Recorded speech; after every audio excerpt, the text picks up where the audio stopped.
नमस्कार दोस्तों, जय जोहार। मैं कौशल तिवारी और बिहनिया संध्या में आपका स्वागत है। एक तरफ लोग महंगाई से त्रस्त हैं, जीवन जीना मुश्किल होता जा रहा है। खान पान की वस्तुओं की कीमत तो बढ़ी ही है, आवागमन के साधनों पर भी सरकार की नजर लगी हुई है।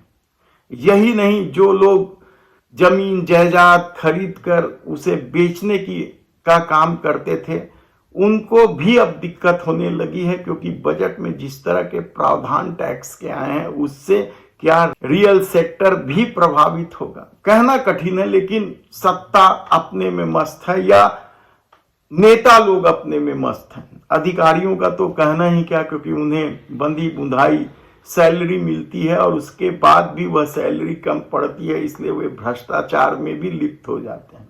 लेकिन सत्ता किस तरीके का खेल खेलती है या नेता लोग किस तरीके का खेल खेलते हैं, यह एक वानगी हम आपको बता देते हैं कि छत्तीसगढ़ का पहला त्योहार माना जाता है हरेली त्योहार।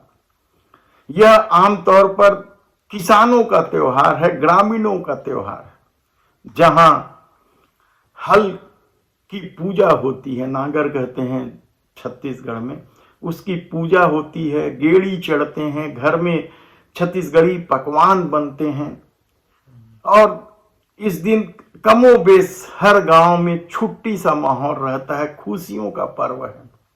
लेकिन राजनीति इस पर्व पर भी अब हावी होने लगी है और किस धूमधाम से मुख्यमंत्री निवास को सजाया गया, लाखों रुपये खर्च किए गए इस त्योहार को मनाने के लिए। अलग बात है कि जब भारतीय जनता पार्टी सत्ता में नहीं थी और यही काम छत्तीसगढ़ के तत्कालीन मुख्यमंत्री भूपेश बघेल ने शुरुआत की थी, तो आलोचना करती थी भारतीय जनता पार्टी। लेकिन अब मुख्यमंत्री बनने के बाद पहली बार इस पहले त्योहार को जिस भव्यता के साथ मनाया गया और खर्च किया गया, वह भी चर्चा का विषय है। हालांकि अभी कोई आंकड़े सामने नहीं आए हैं कि मुख्यमंत्री निवास में जो हरेली का त्योहार मनाया गया उसमें कितने खर्चे हुए। लेकिन जिस तरीके से साज सज्जा की गई, जिस तरीके का सरकारी आयोजन रहा, उसे लेकर आम लोगों में सवाल तो है ही है। लेकिन दूसरी तरफ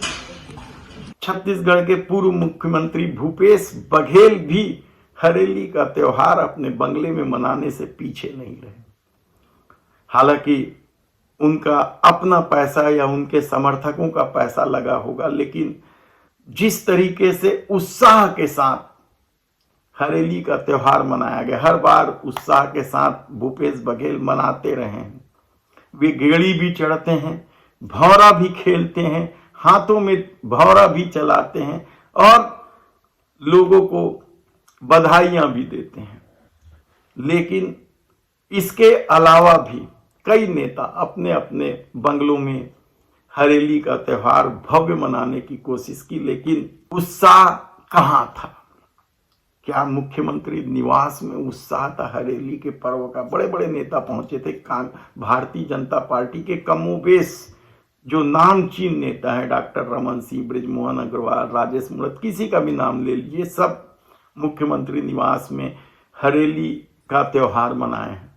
ये अलग बात है कि छत्तीसगढ़ी पकवान है, उससे किन किन लोगों ने पसंद किया, ये एक अलग चर्चा का विषय हो सकता है। तो दूसरी तरफ भूपेश बघेल के कार्यक्रम में भी जबरदस्त उत्साह था। एक तरफ सत्ता की धमक, तो दूसरे तरफ भूपेश बघेल भी तो सत्ता में रहे, उनकी अपनी धमक है। और किस तरीके से आम आदमी महंगाई से परेशान है और वे किस तरीके से ले देकर त्योहार मनाए हैं, इस सब के बीच चर्चा तो है, जन चर्चा को कोई रोक भी नहीं सकता।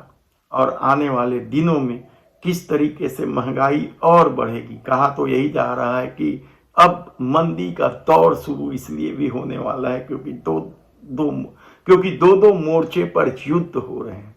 एक तरफ रूस यूक्रेन युद्ध है, तो दूसरे तरफ हमास और इजराइल में भी युद्ध जारी है।